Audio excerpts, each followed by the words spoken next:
बच्चों, चैनल से जुड़े हुए सभी बच्चों का मैं हृदय के अंत गहराइयों से हार्दिक स्वागत करती हूँ, आपका अभिनंदन करती हूँ और उम्मीद करती हूँ कि मैंने जो कुछ भी पढ़ाया है आज तक सब आपके समझ में आ रहा होगा, आप उस बात के साथ कर रहे होंगे, समझ रहे होंगे बेटा। और प्रयास करूँगी कि अच्छे से अच्छे का आपको मैं दे सकूँ, बेहतर प्रयास कर सकूँ, आपको बेहतर दे सकूँ। अब तक हमने अब इस समय अलंकार हम पढ़ रहे हैं तो सोच रहे हैं कि जब जितना आपके 10, 11, 12 तक के कोर्स में है उसको थोड़ा सा हम देख लें, फिर दूसरा टॉपिक उठाएंगे। तो अब तक हमने 5-6 अलंकार पढ़ लिए हैं, आज हम आगे अगला अलंकार पढ़ेंगे। 11 के कोर्स में एक अलंकार है प्रतीप अलंकार, है ना, उसको आज हम देखेंगे प्रतीप का क्या मतलब होता है। आज हम क्या पढ़ेंगे? प्रतीप अलंकार। ठीक, प्रतीप इसका क्या मतलब होता है? शाब्दिक अर्थ क्या होता है? उल्टा। ठीक, यहां से देखेंगे हम प्रतीप का शाब्दिक अर्थ होता है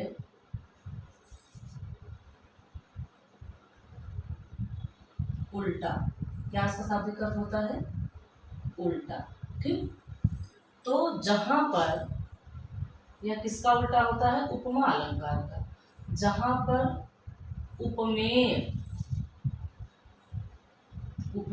को उपमान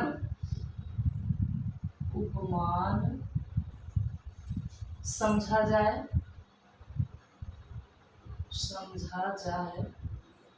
और बस इतना ही, ज्यादा कंफ्यूज मत हो, समझा जाए, वहां पर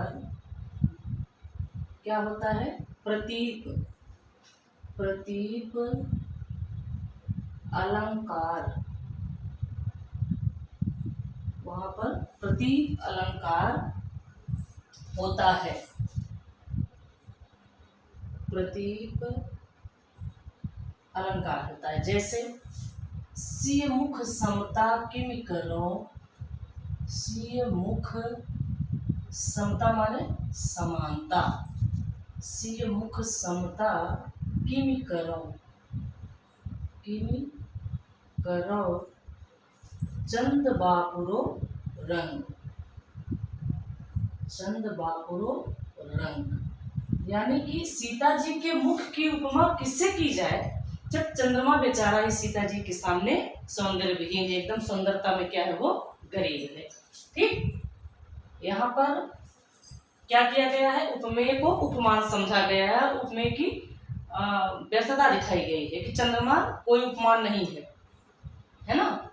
एक और है उतरी नहाए जमुन जल। ये भी रामचरितमानस की ही लाइन है। उतरी नहाए जमुन जल। जमुन माने यमुना जी के जल में। उतरी नहाए जमुन जल ज्यों शरीर सम श्याम। गोस्वामी जी ने कहीं बड़े सा का प्रयोग नहीं किया है। शरीर सम श्याम। ठीक, अब देखिए, अब तक क्या होता था? मनुष्य की तुलना प्रकृति से दी जाती थी, अब प्रकृति की तुलना इसमें मनुष्य दी गई। उल्टा किया गया है कि जब भगवान राम जी उतरकर यमुना जी में नहाए तो यमुना जी का पानी ऐसे सांवला था जैसे भगवान राम का शरीर। ठीक, एक और है उस तपस्वी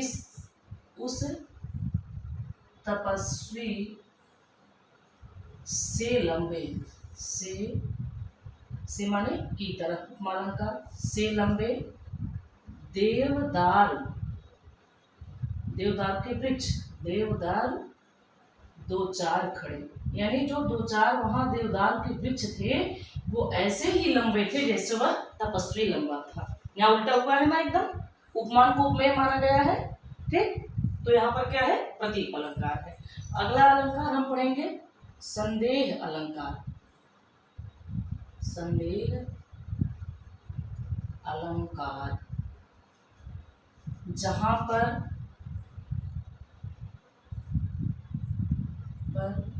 गुण धर्म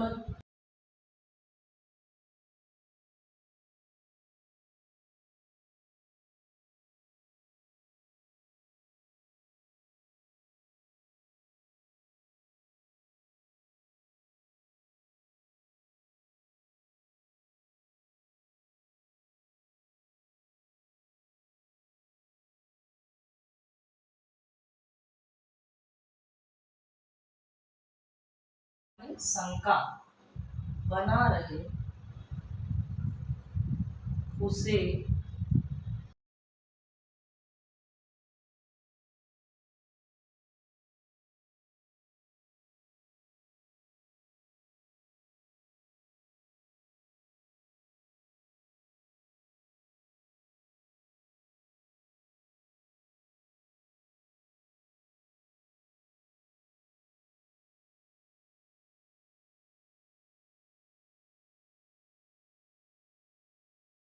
बीच नारी है कि नारी बीच सारी है। कहीं कहीं बीच भी होता है, नारी बीच बड़ी लगा दे कोई बात नहीं है। नारी बीच सारी है, सारी मतलब साड़ी, सारी ही की नारी है, यानी ये संपूर्ण नारी साड़ी से ही बनी है। साड़ी ही की नारी है कि नारी ही की साड़ी है, नारी ही की साड़ी है। ठीक, अब देखिए, ये द्यूत सभा में जब पांडव सब कुछ हार जाते हैं, द्रौपदी को भी दांव पर लगा देते हैं, वहां भी हार जाते हैं, तब दुर्योधन के आज्ञानुसार दुशासन द्रौपदी जी को घसीट कर सभा बीच में लाता है, उनका चीरहरण करता है। आज सबने इस प्रसंग को पढ़ा होगा, सब जान रहे होंगे। तो वहीं का जब दुशासन थक जाता है वस्त्र चीरहरण करते करते, तब वह कहता है कि साड़ी बीच नारी है कि नारी बीच साड़ी, यानी यह स्त्री साड़ी के बीच में है या स्त्री के बीच में ही साड़ी है, अथवा यह साड़ी की स्त्री बनी है अथवा स्त्री ही साड़ी की बनी है। वो एकदम भ्रम में रहता, समझ नहीं पाता है कुछ, इसलिए यहाँ पर क्या है, संदेह अलंकार है। एक और है कि ये धौ, ये 11 में है, व्योम बीथिका, व्योम मतलब आसमान, बीथिका मीन्स गली, कि ये धौ व्योम बीथिका भरे हैं, भरे हैं भूल, भूल माने अत्यधिक, धूमकेतु, ये लंका दहन का वर्णन है कि ये धौ व्योम बीथिका भरे हैं भूल केतु। और यहाँ 2 लाइन बीच में है, हम क्रॉस कर देते हैं कि धौ मतलब अथवा, कि धौ व्योम बीथिका भरे हैं भूल धूम केतु, के धौ चली मेर ते कृषाण, कृषाण माने आग, वृष भारी है। यानी जब लंका दहन हो रहा था तो लंकावासी समझ नहीं पा रहे थे कि आसमान की गलियों में अत्यधिक गुच्छर तारे से भर गया है आसमान, अथवा मेरु माने सुमेरु पर्वत से आग की नदी बह रही है, चारों तरफ आगे आग थी। अगला हम क्या पढ़ेंगे, भ्रांतिमान अलंकार। भ्रांतिमान अलंकार, इस दोनों में बेटा बच्चे बहुत कंफ्यूज रहते हैं, संदेह और भ्रांतिमान में। आज प्रयास करूंगी कि आपका भ्रम समाप्त कर दूं। संदेह अलंकार में शंका बनी रहती है, बात स्पष्ट नहीं हो पाती है पूरी, और भ्रांतिमान में उस चीज को मतलब भ्रम में रहता है, उसको एक चीज मान लिया जाता है ना। भ्रांतिमान में भ्रम रहता है दिमाग में कि हाँ ये सांप नहीं, ये रस्सी है अंधेरे में।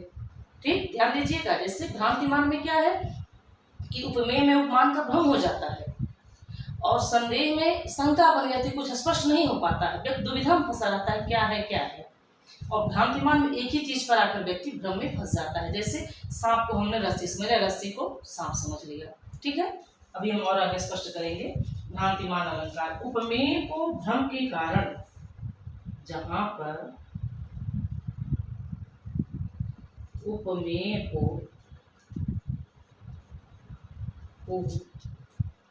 भ्रम के कारण उपमान मान लिया जाए, उपमान समझ लिया जाए, वहां पर भ्रांतिमान, इसका नाम है भ्रांति यानी भ्रम हो, भ्रांतिमान अलंकार होता है। क्या होता है वहाँ पर? भ्रांतिमान अलंकार होता है। जैसे दाडिम भी नाक की मोती अधर की कांत से दाडिम भी समझकर भ्रांति से। लक्ष्मण जी उर्मिला के नाक की जो मोती है वह लाल है ना और चमक रही है उनके चेहरे से, तो वो लग रहा है वो अनार का कोई बीज है। ठीक, हम इसको देख लेंगे। नाक की मोती, नाक की मोती अधर, होठों की लालिमा, मोती जो सफेद है वो लाल दिख रही है। अधर की कांति सो, कांति मीन्स चमक, कांति सो दाडिम बीज, दाडिम माने अनार, बीज समझकर भ्रांति से। ठीक है, सुस का सहसा हुआ सुख कौन है जानता है या दूसरा सुख कौन है? अगला एक और एग्जाम्पल हम देख लेंगे। कपि कर हृदय विचार, कपि कर हृदय विचार, दीन मुद्रिका डाल, दीन